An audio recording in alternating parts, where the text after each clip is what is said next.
Now that's a very big box and I'm very much looking forward to opening it. Hi folks!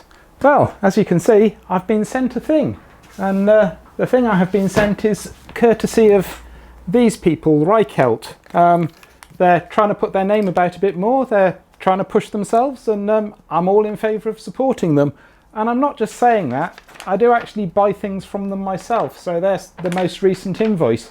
I'm just going to show you a quick look through the catalogue before we get stuck into things. Now, unfortunately their catalogue's only in German, but their website is in English. I don't find that much of a problem because I'm an English speaker, and English is half Romance language and half Saxon, which means you understand about half the words at least. But you can see I've already been through and highlighted a number of products I might like to purchase. So they've got this CRI 95 lighting, which should be very good for shooting videos with. Nice new socket set I quite fancy. Some decent shelving. I could certainly do with some better shelving, or drawers. Oh, thermal cameras now, that's on my to buy list one day. Some Raspberry Pi stuff, they do Arduino things. Nice looking switches, big selection of switches. They do all manner of things. This one in particular we're going to be taking a look at today. I asked them to send me this thing because when I was printing my spot welder I spent a long time printing things, and I really wanted a dual extruder printer so that I could do soluble support material. So very kindly Reichelt have agreed to send me this in exchange for me talking about it in videos, and I don't have to give it a good review, I just have to make some videos. Oh, drones, yeah, I quite fancy them. So if nothing else, please go and take a look at their website, request a catalogue. There's so much good things in here, and unlike the internet, you can read it wherever you are. It's very good. So I used to really love building up Velleman kits in my younger years. I built this oscilloscope when I was about 18-19 years old, and that was my first scope. Not an amazing scope, but I got a great sense of pride in having built it myself. And I believe this 3D printer comes in kit form. Certainly given the shape of the box, they can't have shipped the whole thing ready assembled. So I'm quite excited to see what's inside here. Not normally one for unboxing videos, so I'll probably cut most of this out, but if I don't shoot the footage, then I can't select the good bits. A huge amount of recycled paper. Aha! And inside the box, hide the invoice with my address in, we have another box. Okay, so that's the recycling removed. Now this printer's a couple of years on the market now, I believe. I have done a quick bit of Googling and I can see things from 2015 or so. So it's not the latest shiny, but I've wanted an alternative to my rather expensive Ultimaker for a while.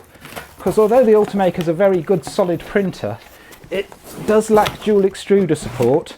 And it's also not very great because it's a Bowden tube design. It's not really that great on flexible filaments and other custom things. So I'm going to get these bits out and see what it comes with. And yes, we're certainly a kit form here. Oh wow, huge bag of plastic bits. This is going to be quite interesting to build up. Switch mode power supply.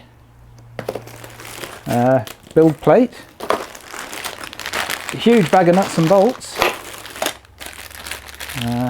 That'll be the build plate threaded bar platform, there's probably a proper word for that.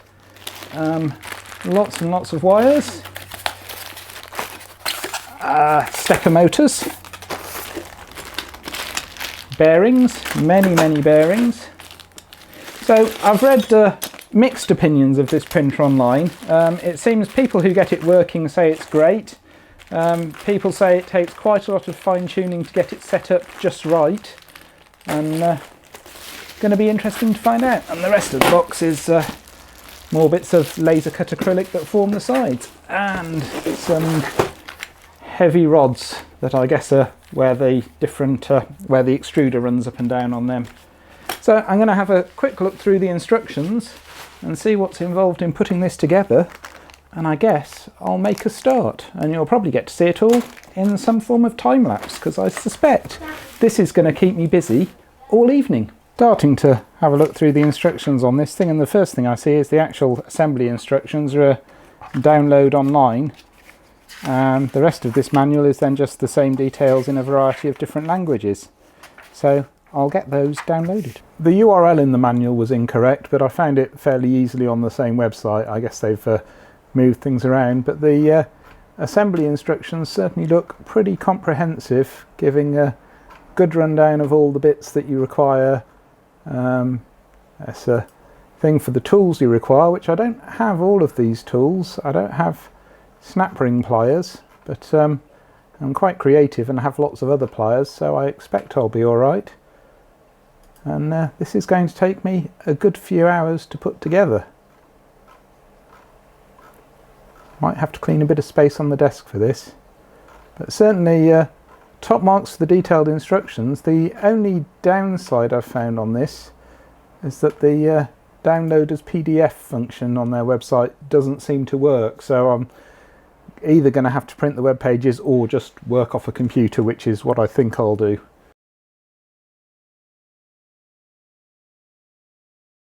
I just wanted to jump in at this point in the build. I haven't clamped everything down properly yet, but I have noticed there's a discrepancy between the thickness of these panels.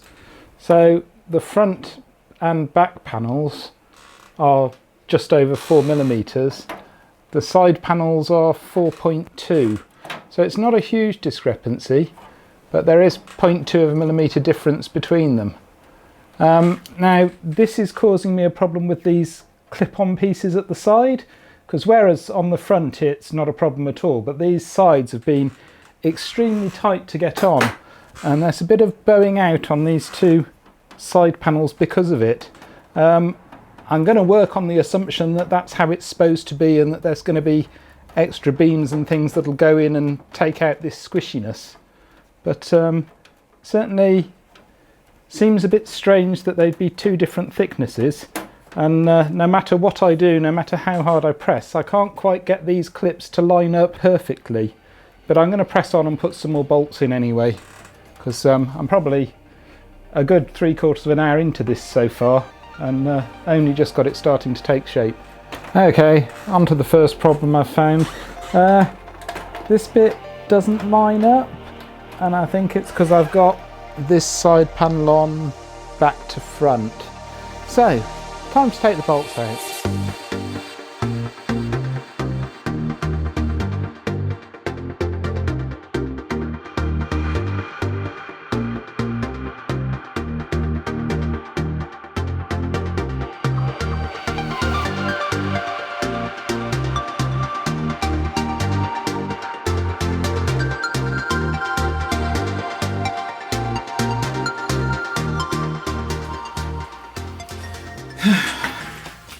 Yay! The bits actually fit in the right place now. Ah, that was an ordeal. So I don't know how well this will show up on the camera. Let me zoom in a bit. These corner pieces down here seem not to be proper 90 degrees square. It forces the frame to have a small gap at the side, and if you squeeze that in, then it pulls it out at the other corner. So it's not that the clear acrylic's cut wrong, but it seems like these have kind of a 91 degree angle or something. Maybe that's intentional to keep this frame under a bit of stress, a bit of tension, but it just seems a bit odd. Anyway, I'm going on to page 3 now. Okay, so we're about 7 hours into this build so far, and it's a whole other day. I was up until about 1:30 working on this, so I'm past the halfway mark in the instructions and starting to actually put the wiring in and things like that now. Still have somewhat squishy corners. Don't know that there's anything I can do about that really. Might have another try unbolting some bits and see if I can get it to line up slightly better. Anyway, I'll set up time-lapse camera again and go for it.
Okay, so I've run into an insurmountable problem at this stage. This kit's supposed to have two 685 belts and two 670s, but I seem to have been shipped 4 670s, which means this belt just isn't long enough to reach and fit into this one. So I'm going to have to get in contact with Velleman, or Welleman, I'm not sure how you pronounce it, and get them to ship me the right bits. So my dream of getting it working this weekend is dashed. And we're back. So I contacted Velleman the same day that I found that I'd got the wrong belts. They shipped out these two replacement 685 belts first thing Monday morning, and then I went off on holiday for a little while to enjoy some of the wonderful Cornish sunshine. Yeah, fantastic. So I'm going to crack on now and carry on building this printer.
Okay, I have reached the end of the build instructions, and if this cat moves out of the way, come on cat, there we go.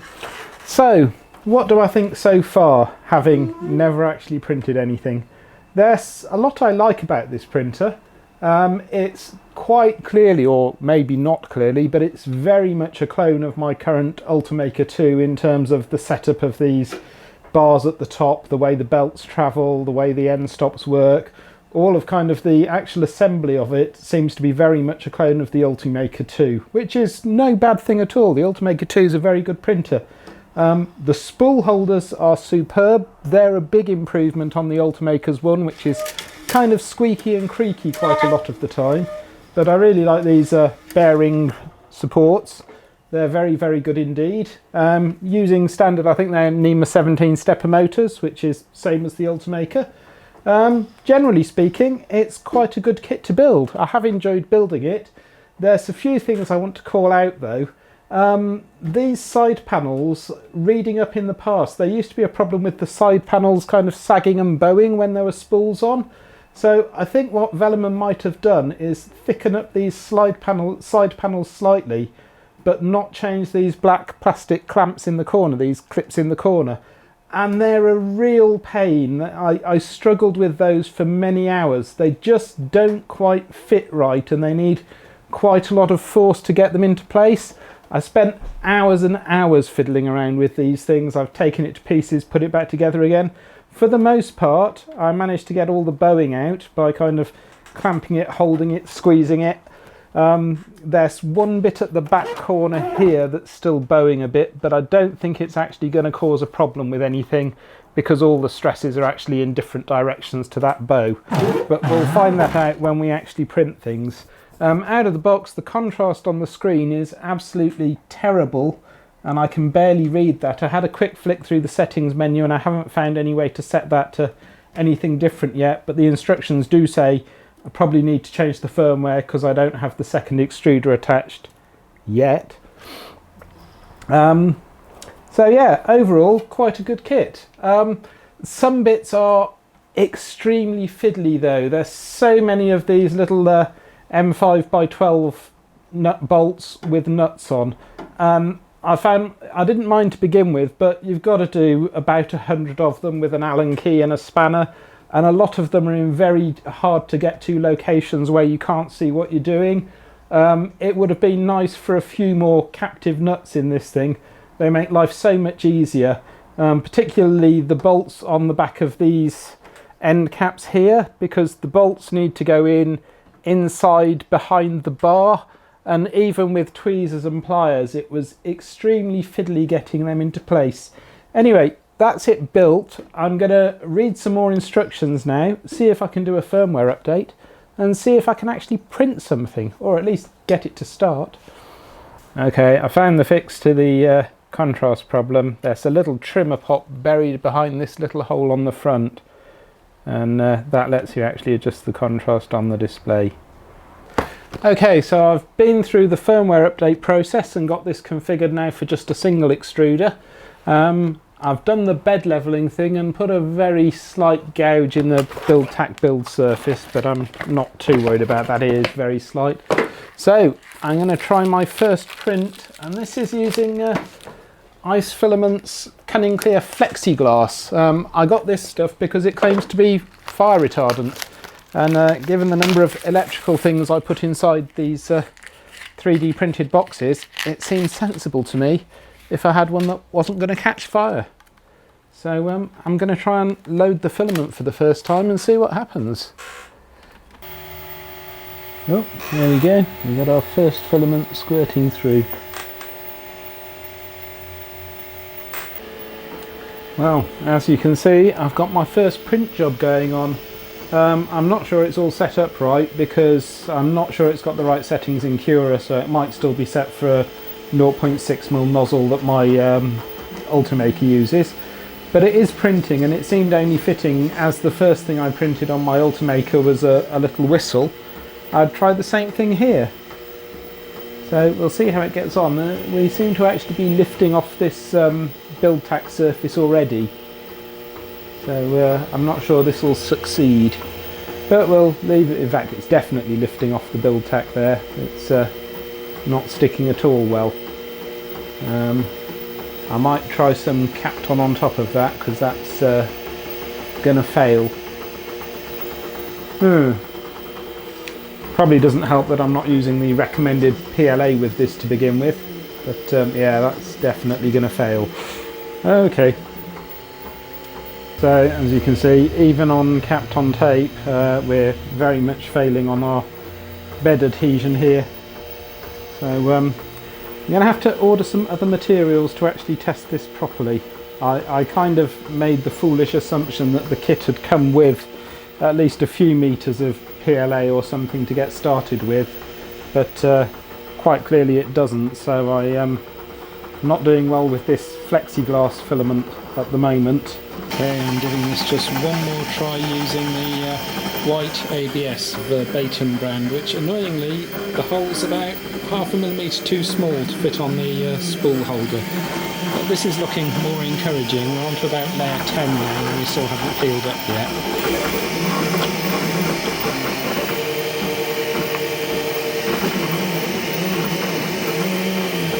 And here we have my first successful print. A little whistle in ABS. And it's even got the little P inside it as well. Okay, I'm going to call it for this video for now. This was just my first impressions, not intended to be a review, and clearly I need to buy some other filaments to actually be able to review this properly.